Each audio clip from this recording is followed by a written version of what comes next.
Hello everyone, welcome to KTP classes. Last video में हमने Newtonian और नॉन न्यूटोनियन फ्लूइड्स के बारे में डिस्कस किया, उनके रिलेशंस के बारे में डिस्कस किया। न्यूटोनियन के लिए रिलेशन क्या होता है? Shear stress is equal to mu into D U by D Y. Shear stress is equal to mu into velocity gradient. तो and this is also called the Newton's law of viscosity. ठीक है, उसके बाद हमने non Newtonian fluids के बारे में discuss किया। नॉन न्यूटोनियन फ्लूइड्स में दो तरह के फ्लूइड्स होते हैं, one is time dependent fluids and other is time independent fluids. Time independent fluids में तीन तरह के फ्लूइड्स होते हैं, one is Bingham plastic, other is dilatant and third is pseudoplastic. Similarly time dependent fluids में दो तरह के फ्लूइड्स होते हैं, one is thixotropic and other is the rheopectic fluids. Okay, तो यहां तक हमने डिस्कस कर लिया था।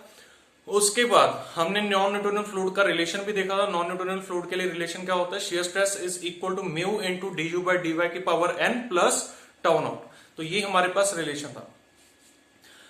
अब इस वीडियो को यहां से मैं स्टार्ट करने वाला हूं। इस वीडियो को देखने से पहले आप बेसिक कॉन्सेप्ट्स और टर्मिनोलॉजी की जो प्लेलिस्ट है उसमें इंपॉर्टेंट ग्राफ्स और उनके स्लोप्स की वीडियो हमने यहां पर अपलोड की है वहां पे, तो उसको एक बार जरूर देखिए।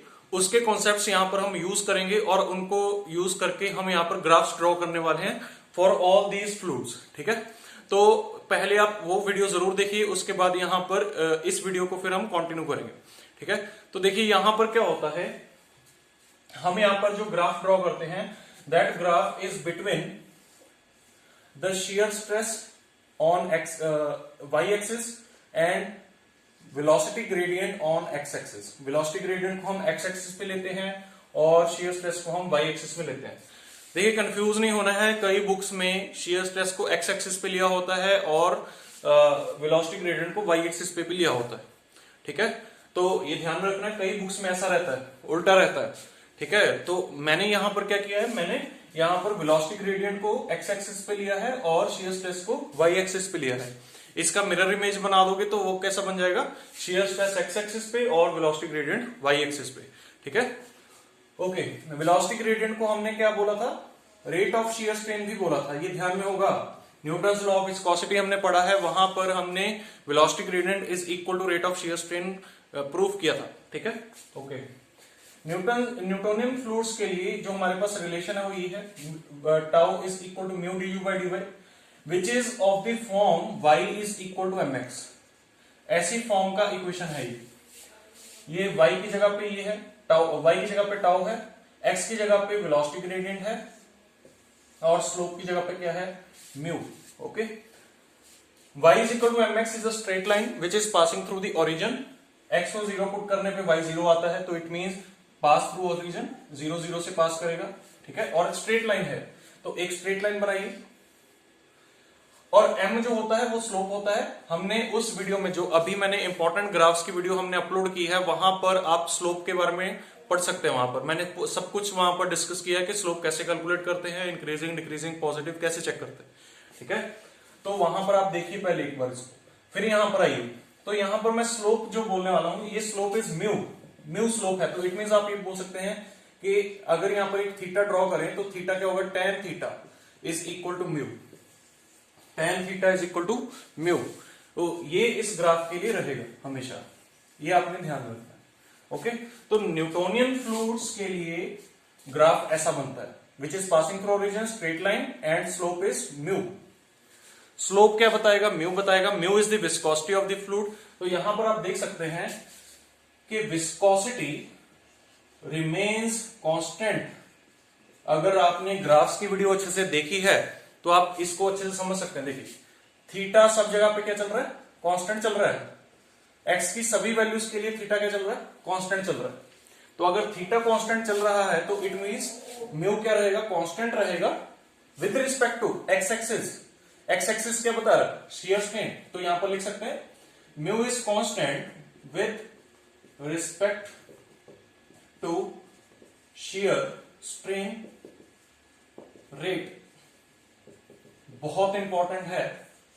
ठीक है, स्टेटमेंट आ सकता है सीधा ईएस के एग्जाम में, इंजीनियरिंग सर्विसेज के एग्जाम में, सीधा स्टेटमेंट आएगा कि न्यूटोनियन फ्लूइड्स के लिए viscosity remains constant with respect to the rate of shear strain, with respect to the rate of shear strain, या फिर with respect to rate of shear deformation. हम पहले डिस्कस कर चुके हैं। तो viscosity is constant with respect to shear strain for the Newtonian fluids, ध्यान में रखना है। इसको अगर हम सिंपल लैंग्वेज में बोले, हिंदी में बताऊं मैं, तो हिंदी में क्या बोलूंगा, न्यूटोनियन फ्लूइड्स को जैसे आप डिफॉर्म करते हो तो वो डिफॉर्मेशन का रेट कितना फास्ट आप डिफॉर्म कर रहे हो, तो जितना फास्ट डिफॉर्म करोगे उसके साथ विस्कोसिटी क्या रहेगी, कांस्टेंट रहेगी। समझ आया?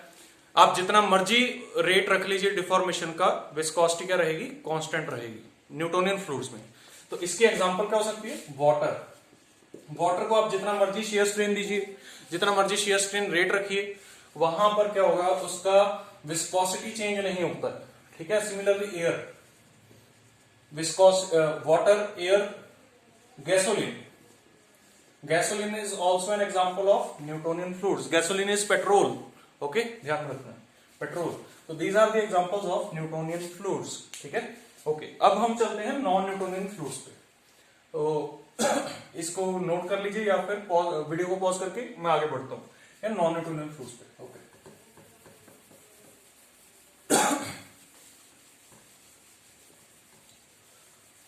अब हम एक एक करके सभी नॉन न्यूटोनियन फ्लूइड्स को पढ़ेंगे। ठीक है। सबसे पहले मैं यहां पर बताना चाहता हूं कि बिंघम प्लास्टिक के लिए एन क्या होता है, 1 होता है, and tau not is not equal to 0 होता है। ये हम पिछली वीडियो में देख चुके हैं। ठीक है। डाइलेटेंट के लिए क्या होता है, n is greater than 1 and tau not is equal to 0, n is less than 1 and tau not is equal to 0।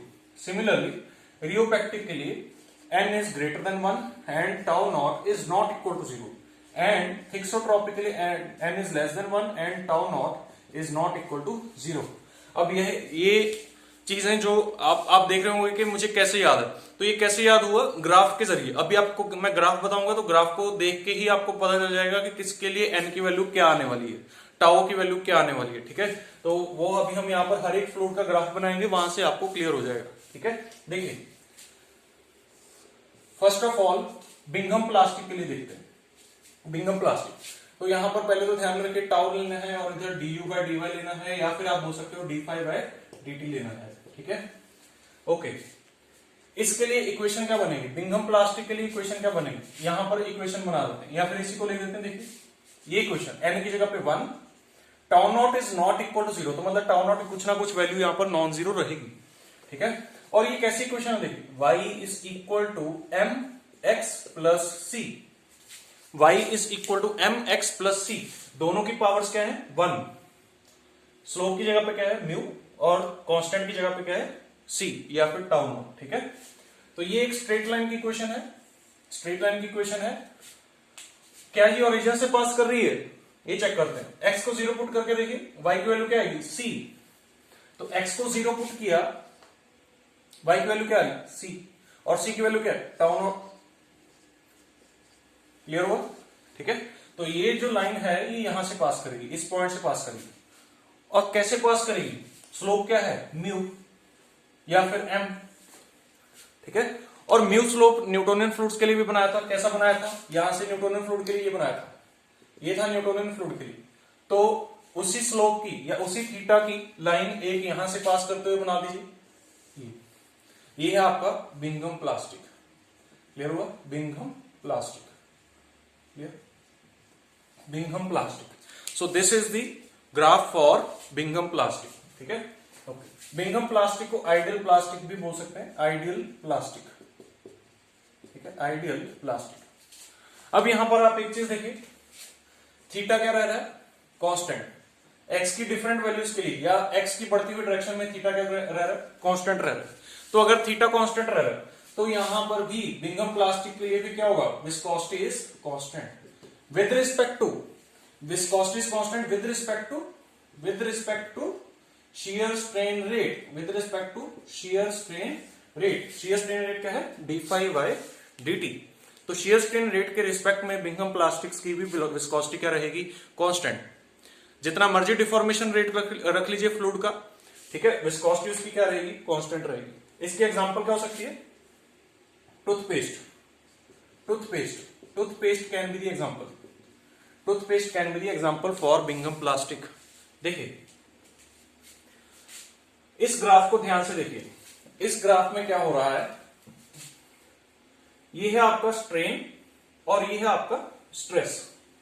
Stress क्या होता है, resistance to applied force. Applied force को जो रेजिस्टेंस मिलती है उसको क्या बोलते हैं हम, स्ट्रेस बोलते हैं। ठीक है, तो आपने फ्लूइड को डिफॉर्म करने की कोशिश की। डिफॉर्म जब करते हैं तो हम इस तरफ जाते हैं, क्योंकि ये डिफॉर्मेशन है, देखिए डिफॉर्मेशन रेट है। तो आपने फ्लूइड को डिफॉर्म करने की कोशिश की, बट फ्लूइड डिफॉर्म नहीं हुआ। देखिए डिफॉर्मेशन 0 चल रही है, यहां पर डिफॉर्मेशन क्या चल रही है, 0। किस पॉइंट तक, इस पॉइंट तक जहां पर रेजिस्टेंस कितना हो गया, टाउ नॉट। क्लियर हुआ? तो मींस यहां तक, इस पॉइंट तक फ्लूइड कैसे एक्ट करेगा, सॉलिड की तरह, क्योंकि उसमें डिफॉर्मेशन क्या है, 0। यहां से इस पॉइंट तक इतने स्ट्रेस के लिए या इतनी रेजिस्टेंस के लिए या फिर इतनी अप्लाइड फोर्स के लिए जो फ्लूइड है वो कैसे एक्ट कर रहा है, solid, as a solid act कर रहा है। उसके बाद जैसे ही आपने इस पॉइंट से ज्यादा फोर्स अप्लाई की, तभी उसमें क्या आना स्टार्ट हो गया, स्ट्रेन आना स्टार्ट हो गया। क्लियर हुआ? तो बिंघम प्लास्टिक एक ऐसे प्लास्टिक्स हैं जिनमें किसी एक स्ट्रेस की वैल्यू तक कोई डिफॉर्मेशन नहीं आती, और जैसे ही आप वो threshold value of the stress cross करते हो, तभी वहां पर स्ट्रेन आना स्टार्ट हो जाता है। और वो थ्रेशोल्ड वैल्यू ऑफ स्ट्रेस क्या है, टाउ नॉट है। समझ आया? क्लियर? तो बिंघम प्लास्टिक्स, इनको हम आइडियल प्लास्टिक्स भी बोलते हैं। क्लियर? ध्यान रखना है। Okay, similarly dilatant fluids. Dilatant fluids देखिए क्या होते हैं, n इज ग्रेटर देन 1। पहले हम ये बिंघम प्लास्टिक को इरेज कर देते हैं यहां से, फिर हम डाइलेटेंट फ्लूइड के लिए बनाएंगे। ठीक है, तो देखिए ये नोट कर लीजिएगा, बिंघम प्लास्टिक में म्यू इज कांस्टेंट, क्योंकि थीटा कांस्टेंट चल रहा है। Mu constant with respect to shear strain rate, very important. ठीक है, ये सीधा इंजीनियरिंग सर्विसेज में स्टेटमेंट आ सकता है। Okay, next is dilatant fluids. Dilatant fluids, अब देखिए डाइलेटेंट फ्लूइड्स क्या होते हैं। इनमें हम n ग्रेटर देन 1 पुट करेंगे। n ग्रेटर देन 1 जब भी पुट करते हैं, लेट अस से 2, n greater than 1, late us से 2। हमारे जब भी हम n ग्रेटर देन 1 पुट करते हैं तो हमारे माइंड में पहली वैल्यू क्या आती है, 2। तो हमने n is equal to 2 put कर दिया। जब भी n इज इक्वल टू 2 होगा तो डाइलेटेंट फ्लूइड होगा, क्योंकि उसमें n ग्रेटर देन 1 रहता है। और टाउ नॉट क्या है इसमें, 0। तो टाउ नॉट की वैल्यू यहां पर नहीं रहेगी। क्लियर? तो ये कैसा ग्राफ बनेगा, ये कैसा ग्राफ बनेगा, देखिए y is equal to, mu की जगह पे कुछ c ले लीजिए और x का square. y is equal to C X का स्क्वायर। ये किसकी इक्वेशन है, it is the equation of parabola. Clear? ये किसकी इक्वेशन है, पैराबोला की इक्वेशन है। क्लियर? पैराबोला की इक्वेशन है। और ये कौन सा पैराबोला होगा, देखिए हमारे पास 4 तरह के पैराबोलास होते हैं। 4 तरह के पैराबोलास होते हैं, 1, 2, 3 एंड 4। ये 4 तरह के आपके पास पैराबोलास रहते हैं। हमें कैसे पता चलेगा कि इन चारों में से, इनमें से ये वाला पैराबोला कौन सा है? सबसे पहले तो आप देखिए, ये x है और ये y है, ये y है। क्लियर? ये जो ग्राफ बनेगा या ये जो फंक्शन है, इसमें x की वैल्यू आप कुछ भी पुट करो, चाहे पॉजिटिव पुट करके देखो चाहे नेगेटिव पुट करके देखो, y की वैल्यू हमेशा पॉजिटिव आएगी, अगर c पॉजिटिव है तो। समझ आया? c को पॉजिटिव ही मान रहे हैं आप, c को पॉजिटिव मान रहे हैं। क्लियर? x की वैल्यू चाहे आप पॉजिटिव पुट करो चाहे नेगेटिव पुट करो, y की वैल्यू क्या आएगी, पॉजिटिव आएगी। x चाहे पॉजिटिव हो चाहे नेगेटिव हो, y क्या आएगा, पॉजिटिव आएगा। समझ आया? इन चारों पैराबोलास में y एक ही पैराबोला में पॉजिटिव है, प्योर पॉजिटिव। y एक ही पैराबोला में प्योर पॉजिटिव है। वो कौन सा है, ये देखिए, ये वाला पैराबोला देखिए। इस पैराबोला में क्या है, y ऊपर भी जा रहा है नीचे भी आ रहा है। यहां पर इतने एरिया में y ऊपर है, इतने एरिया में y नीचे है। तो इट मींस यहां पर तो ये तो नहीं हो सकता, यहां पर y पॉजिटिव है, यहां पर नेगेटिव है। y पॉजिटिव नेगेटिव नहीं हो सकता, क्योंकि y हमें क्या चाहिए, पॉजिटिव चाहिए। इस पैराबोला में देखिए, इस पैराबोला में इस हाफ में क्या है y पॉजिटिव, और इस हाफ में क्या है y पॉजिटिव। तो इस पूरे पैराबोला में y क्या चल रहा है, प्योर पॉजिटिव चल रहा है। इस पैराबोला में देखिए, इस पैराबोला में क्या है पॉजिटिव, इधर क्या है नेगेटिव, और इधर देखिए ये वाला पैराबोला, इस पैराबोला में क्या है नेगेटिव नेगेटिव, क्योंकि दोनों साइड ही क्या है y एक्स एक्सिस से नीचे है, ठीक है। तो ये प्योर नेगेटिव है, ये वाला पैराबोला प्योर नेगेटिव है, ये वाला पैराबोला प्योर पॉजिटिव है, ठीक है, क्लियर। तो y is equal to C X square, x की वैल्यू चाहे पॉजिटिव पुट करो चाहे नेगेटिव पुट करो, y क्या आ रहा है पॉजिटिव। तो जब y हमेशा पॉजिटिव आ रहा है तो इट मींस पैराबोला कैसा बनेगा, ये टॉप वाला प्योर पॉजिटिव पैराबोला। और प्योर पॉजिटिव पैराबोला इसमें कैसे बनाएंगे हम, देखिए यहां पर हम पॉजिटिव साइड ही ले रहे हैं, या सॉरी ऐसा बोल सकते हैं कि हम फर्स्ट क्वाड्रेंट ही ले रहे हैं, फर्स्ट क्वाड्रेंट ही ले रहे हैं ग्राफ का। क्यों, क्योंकि स्ट्रेन, शियर स्ट्रेन नेगेटिव नहीं हो सकता फ्लूइड में, ये डिफॉर्मेशन कुछ ना कुछ तो आएगी, ऐसा तो नहीं है कि डिफॉर्मेशन नेगेटिव में चलेगी, क्लियर। तो यहां पर क्या होगा, ये ग्राफ हमेशा पॉजिटिव में ही जाएगा, और स्ट्रेस भी हमेशा कुछ ना कुछ तो आएगा, ऐसा तो नहीं कि स्ट्रेस नेगेटिव हो गया, क्लियर। तो ये ग्राफ भी क्या रहेगा, ऊपर ही रहेगा। तो फर्स्ट क्वाड्रेंट में ही ये हम ग्राफ ड्रॉ करेंगे, और फर्स्ट क्वाड्रेंट में ये ग्राफ कैसा बनेगा, उसका उधर वाला हाफ हिस्सा छोड़ दो, बचा क्या ये,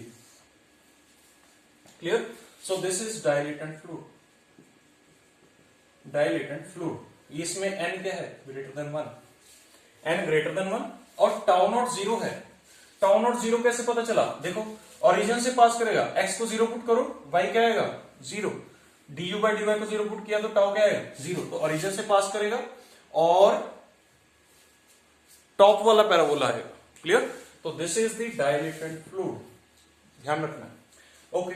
अब एक चीज और यहां पर जो बहुत इंपॉर्टेंट है, देखिए इसमें x की डायरेक्शन में थीटा, देखिए थीटा 1 थीटा 2, क्लियर। जैसे जैसे हम रेट ऑफ डिफॉर्मेशन बढ़ा रहे हैं, जैसे जैसे रेट ऑफ डिफॉर्मेशन बढ़ रही है, थीटा क्या हो रहा है बढ़ रहा है, और थीटा क्या बताता है म्यू बताता है, विस्कोसिटी बताता है। यहां पर एक चीज ध्यान में रखिए, नॉन न्यूटोनियन फ्लूइड्स में म्यू को हम बोलते हैं apparent viscosity, apparent viscosity. Non Newtonian fluids में म्यू को बोलते हैं एपरेंट विस्कोसिटी, क्लियर, क्योंकि विस्कोसिटी इनमें चेंज हो सकती है, क्लियर। नॉन न्यूटोनियन फ्लूइड्स में विस्कोसिटी चेंज हो सकती है अंडर डिफरेंट कंडीशंस, तो इसलिए यहां पर हम नॉन न्यूटोनियन फ्लूइड्स में म्यू को क्या बोलते हैं एपरेंट विस्कोसिटी बोलते हैं, क्लियर, ओके। तो जैसे जैसे यहां पर हम शियर स्ट्रेन रेट बढ़ा रहे हैं, थीटा बढ़ रहा है, और थीटा बढ़ने की वजह से क्या होगा विस्कोसिटी क्या होगी बढ़ेगी, क्योंकि theta tan theta is equal to mu होता है यहां पे, क्लियर। तो यहां पर हम बोल सकते हैं कि शियर डिफॉर्मेशन रेट बढ़ाने से विस्कोसिटी बढ़ेगी, विस्कोसिटी बढ़ेगी तो थिक होगा फ्लूइड, तो शियर की वजह से हो रहा है, देखिए शियर डिफॉर्मेशन रेट की वजह से हो रहा है, तो इसलिए शियर बोलेंगे, और क्या हो रहा है थिक हो रहा है, विस्कोसिटी बढ़ रही है, तो इसीलिए इसको हम शियर थिकनिंग फ्लूइड बोल रहे हैं, आया समझ।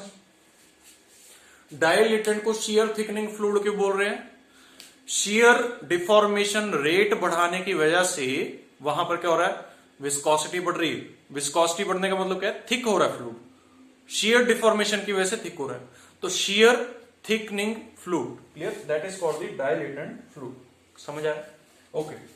तो ये ध्यान में रखना है, ठीक है, क्लियर। उसके बाद आता है सूडोप्लास्टिक। सूडोप्लास्टिक में देखिए, सूडोप्लास्टिक में n is less than 1, pseudoplastic में क्या है n लेस देन 1 है। अब n लेस देन 1 में कौन सा नंबर आएगा आपके माइंड में, let us say tau equals to mu du by dy की पावर n होता है प्लस टाउ नॉट होता है। सबसे पहले तो ये कि सूडोप्लास्टिक में टाउ नॉट की वैल्यू क्या है 0, तो ये वैल्यू क्या होगी 0 होगी। उसके बाद n की वैल्यू क्या है यहाँ पर 1 से कम है, तो 1 से कम हम एक वैल्यू मान लेते हैं दैट इज हाफ, ये 1 से कम होता है, half is less than 1, clear. तो यहां पर हमने मान लिया हाफ, ओके। अब इसमें स्क्वेयरिंग बोथ साइड कीजिए, दोनों साइड पे स्क्वेयरिंग कीजिए, तो क्या बनेगा tau square is equal to mu square du by dy, clear, this is the equation for pseudoplastics, pseudoplastics के लिए इक्वेशन है ये। और ये कैसी फॉर्म की इक्वेशन है, किस फॉर्म की इक्वेशन है, देखिए Y square equals to mu square और ये क्या है एक्स। कैसी इक्वेशन है, पैराबोला, फिर से पैराबोला, बट इस बार पैराबोला चेंज हो जाएगा। कैसा होगा पैराबोला, इसको म्यू स्क्वायर को मैं सी बोल सकता हूं, सी बोल सकता हूं। देखिए कैसा बन गया, Y square is equal to C X. अब देखिए इन चारों में से कौन सा पैराबोला है, अब आप समझ पाएंगे, ठीक है क्लियर, क्योंकि हम पहले समझ चुके हैं। वाई की वैल्यू चाहे आप पॉजिटिव पुट करो चाहे नेगेटिव पुट करो, एक्स क्या रहना चाहिए, पॉजिटिव। वाई की वैल्यू पॉजिटिव या नेगेटिव, एक्स की वैल्यू पॉजिटिव रहेगी हमेशा। वाई की वैल्यू पॉजिटिव नेगेटिव पुट करके देखो, एक्स की वैल्यू किस में सबसे मतलब प्योर पॉजिटिव रह रही है, एक्स की वैल्यू किस में प्योर पॉजिटिव रह रही है, जो भी पैराबोला पूरा एक्स की पॉजिटिव डायरेक्शन में होगा। एक्स की पॉजिटिव डायरेक्शन में कौन सा पैराबोला है, ये वाला, तो ये पैराबोला सूडोप्लास्टिक के लिए रहेगा। और हमने फर्स्ट क्वाड्रेंट में बनाना है, फर्स्ट क्वाड्रेंट में कैसा बने, ये समझ आया, ये देखिए ये वाला पैराबोला, क्लियर, तो उसमें हमने ये वाला सूडोप्लास्टिक का बना दिया n <1, समझ आया। This is for pseudoplastic fluids. अब एक इंपॉर्टेंट चीज देखिए यहां पे, it is for pseudoplastic, clear, important चीज देखिए, ओरिजिन से पास करेगा, क्यों, क्योंकि टाउ नॉट 0 है, इसको 0 पुट किया तो टाउ भी क्या आएगा, 0 आएगा, clear. Second thing, shear deformation बढ़ने से थीटा पे क्या इफेक्ट पड़ रहा है, थीटा 1, थीटा 2, थीटा 3। देखिए शियर डिफॉर्मेशन बढ़ने से थीटा पे क्या इफेक्ट पड़ रहा है, कम होते जा रहा है, तो थीटा कम होगा तो विस्कोसिटी क्या होगी, कम होगी, तो इट मींस शियर बढ़ने से थिन हो रहा है फ्लूइड, शियर थिनिंग फ्लूइड, ऐसा shear thinning fluid, this is called pseudoplastic, clear. Pseudoplastics की एग्जांपल क्या हो सकती है, ब्लड, ब्लड इसकी एग्जांपल है, clear. Milk is also an example of pseudoplastic, clear. Some paints, कुछ पेंट्स जो हैं they are also the example of pseudoplastic, clear. तो ये चीज आपको ध्यान में रखनी है यहाँ पे, क्लियर। डाइलेटेंट फ्लूइड्स के लिए जो एग्जांपल रहते हैं that is corn starch solution, corn starch solution या corn starch water solution, water के साथ जो इसका सॉल्यूशन रहेगा कॉर्न स्टार्च का, clear, that is called the dilatant solution. या फिर आप क्या बोल सकते हो, यहां पर लिख लीजिए sand suspended, clear, sand suspended in water, clear, that is also dilatant. Dilatant की ही एग्जांपल है sand suspended in water, clear, या फिर स्टार्च सस्पेंडेड इन वाटर। तो जो भी सस्पेंडेड सॉल्यूशंस रहते हैं वो किसमें रहते हैं, डाइलेटेंट में।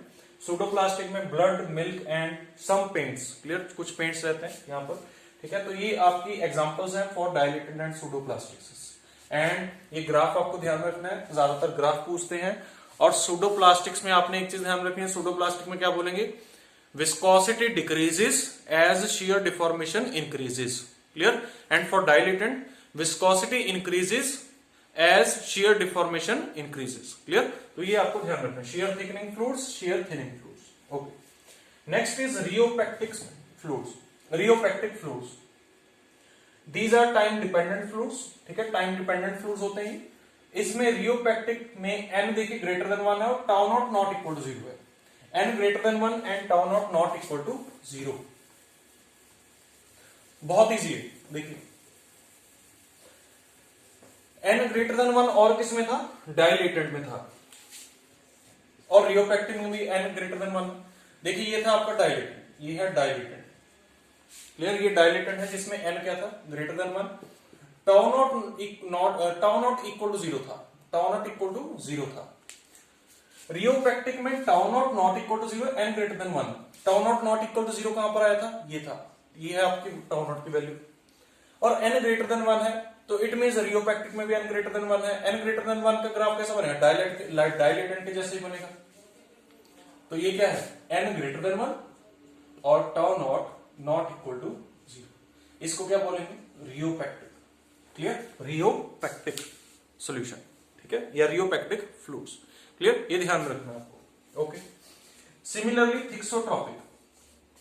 अच्छा, यहां पर रियोपेक्टिक में एक इंपॉर्टेंट चीज देखिए, रियोपेक्टिक बिल्कुल डायलेटेंट के जैसे हैं। देखिए रियोपेक्टिक बिल्कुल डायलेटेंट के जैसे हैं, और डायलेटेंट को हमने क्या बोला था, शेयर थिकनिंग, तो इसको भी हम क्या बोलेंगे, शेयर थिकनिंग। रियोपेक्टिक को भी क्या बोलेंगे, शेयर थिकनिंग फ्लूइड्स बोलेंगे, शेयर थिकनिंग फ्लूइड्स बोलेंगे। बट ये शेयर थिकनिंग कब बनेंगे, आफ्टर टाउ नॉट। और टाउ नॉट यहां पर क्या है, एक यील्ड स्ट्रेस है, यहां तक कोई डिफॉर्मेशन नहीं आ रही है, उसके बाद डिफॉर्मेशन आनी स्टार्ट हो गई है। क्लियर? तो इट मींस यहां पर क्या बोलेंगे, विद यील्ड स्ट्रेस। समझ आया? With yield stress. Yield stress क्या होता है, यील्ड स्ट्रेस क्या होता है, it is the minimum stress which is required to produce the plastic deformation in the material. ठीक है, तो एक मटेरियल में अगर आपको प्लास्टिक डिफॉर्मेशन प्रोड्यूस करनी है तो उसके लिए मिनिमम स्ट्रेस कितना होना चाहिए, मिनिमम स्ट्रेस टाउ नॉट होना चाहिए।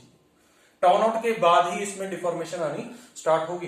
तो इसलिए रियोपेक्टिक को क्या बोल रहे हैं, share thickening fluid with yield stress. Okay. Similarly thixotropic. Thixotropic क्या है, देखिए बिल्कुल सूडोप्लास्टिक के जैसे है, n <1। बस यहां पर टाउ नॉट क्या है, नॉट इक्वल टू 0। तो tau not not equal to 0 कैसा होगा, देखिए ये था आपका सूडो, ये था आपका सूडो, तो थिक्सो कैसा होगा, ये थिक्सो है, n<1। ये n<1। तो these are the types of fluids on graph. कौन सा ग्राफ, tau versus rate of shear strain या फिर वेलोसिटी ग्रेडियंट। क्लियर? बहुत इजी है। ठीक है, आपको बस ये ध्यान में रखना है कि पैराबोलास कैसे बनते हैं। ठीक है, और n>1 के लिए हमने कौन सी एग्जांपल ली थी, 2। n<1 के लिए कौन सी ली थी, हाफ ली थी। क्लियर? तो यहां से हम ग्राफ्स ड्रॉ कर सकते हैं बहुत इजीली। एक चीज यहां पर और बहुत इंपॉर्टेंट है, देखिए